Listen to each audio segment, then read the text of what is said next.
Heavyweight boxing fans, what's the deal?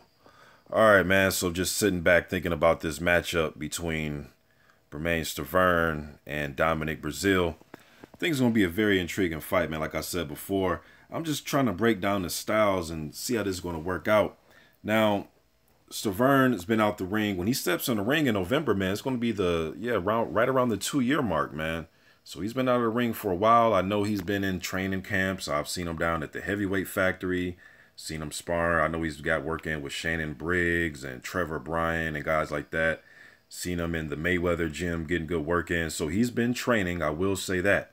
But we all know it's different when you're just training. Although he was in a full camp for Povetkin, still, hasn't been in the ring in an official fight, though, in about 2 years, man. So he'll be 39 years old. I believe he turns 39 in November, so he's 39. Breazeale's, 32 years old. Breazeale has the height. He's, 6'7". Stiverne's 6'2", and I believe Breazeale reaches 82 inches. Stiverne is right around, 77, I believe. All right, so he has the reach advantage. He's going to outweigh Stiverne by some pounds, too. Maybe about 10, 12, 15 pounds, something like that. All right,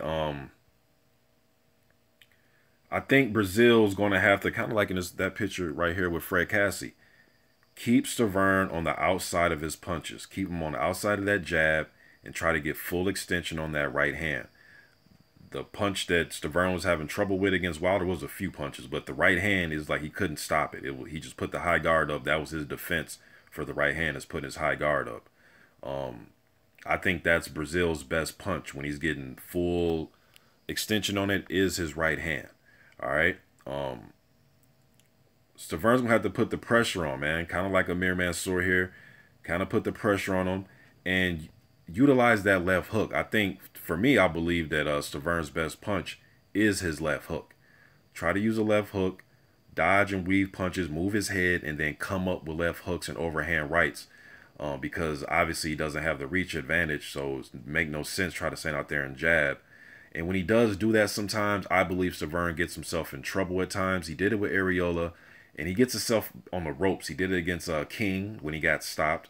Thought that was a BS stoppage, though. But when he got stopped with King, even some moments with Areola when he would just get on the ropes. Stiverne on the ropes, I don't know, especially against a taller guy with a longer reach that can keep you right there and set you up for right hands. I think he needs to move his head, like I said, come up with left hooks, overhand rights. I think that's his best. I think that's the best thing for him to do in a fight like this.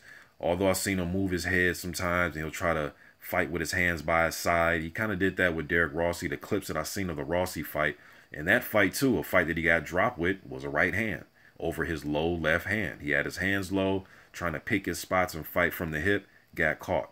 Can't do this in a fight like this. Got a big guy in front of you, man, that will land flush on your chin. So like here, move his head, try to get inside of that jab, step to Breazeale, work his body. Breazeale has a tendency sometimes on the inside. He'll lay on the inside, get a little bit sluggish. Seen in a few of his fights, he'll get sluggish on the inside. I think Stiverne has to work the body, rip some uppercuts, and get his work in right there up close. Step inside that reach and go right inside on him, go to his body. Both these guys have shown signs of slowing down in fights, especially when they're in drag-out wars. I've seen both of these. They're heavyweights, you know what I mean? So you kind of expect that. So I think it's going to be a war, man. Even though that's the ABC way of looking at it for Breazeale, the taller guy, to use his reach, and, that's just common strategy, he'll find a way to make it a war. That's one thing about Breazeale. It's one thing that makes him exciting. There's a lot of fighters like that, although he's no Evander Holyfield, but Holyfield was a guy like that. I remember coming up watching him, and he was a guy, whether he had advantages or not, he would make it into a war. You know what I mean? And Breazeale has that about him. He's that type of fighter where he'll make things into a war, even if he has the reach and size advantage. You know what I mean? The Iju fight, Iju started off fast and strong, letting his hands go. I believe Bermane can do that. He can let his hands go, throw good combinations, step to him, and pressure him. But I think it's going to be a war, man. With Stiverne being out for 2 years, Breazeale's been active. Although he was in a war when he was active earlier this year. A very entertaining fight with Iju Gono, so I think Breazeale's going to bring the fight right to him, man. and he's gonna throw that right hand. So to me, it's almost like who can land. You know, can Stiverne left? Can he land his left hook often and early? And can he keep it up, or will it be Breazeale landing his right hand often and early, and can he keep it up? You know what I mean? So and Breazeale's going to have to bring that right hand back. He can't overextend on these punches, man.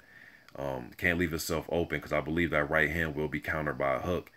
And like I said, one thing about Breazeale, if you bring the fight to him, he will give up his reach. And I think Stiverne best way to beat him is take away his reach by just stepping right to him. And I think Breazeale will he'll fight you. You know what I mean? So should be a pretty good damn entertaining fight. Breazeale's gonna have to also stay off the ropes, but I really think Stiverne's gonna be the one that stay off the ropes. You know, Breazeale, I think he needs to circle away from the left hook. You know what I mean? And use his jab, circle away from that left hook of Stiverne, set up the right hand with the jab. You know what I mean? And I do, you know, and if Breazeale is using his jab and he's circling and moving away a little bit, trying to keep his distance, I believe sooner or later in the fight, he will just engage into just a brawl. It's just who he is, at least from what I've seen. Even the Cassie fight, man. Even though Cassie's a guy that likes to go righty to lefty, and he'll give you different looks and things like that. Cassie was making a miss, and he was coming back with punches, but Breazeale was just coming forward. He started to throw uppercuts, and that was a close fight. But he was throwing uppercuts and right hands. You know what I mean? He just started coming after Fred Cassie. You know, so should be a pretty good damn fight. Even the Ray Austin fight that I seen Stiverne. Ray at first, when you know the fights first started, he was doing a good job of using his jab, keeping his distance, trying to land a right hand.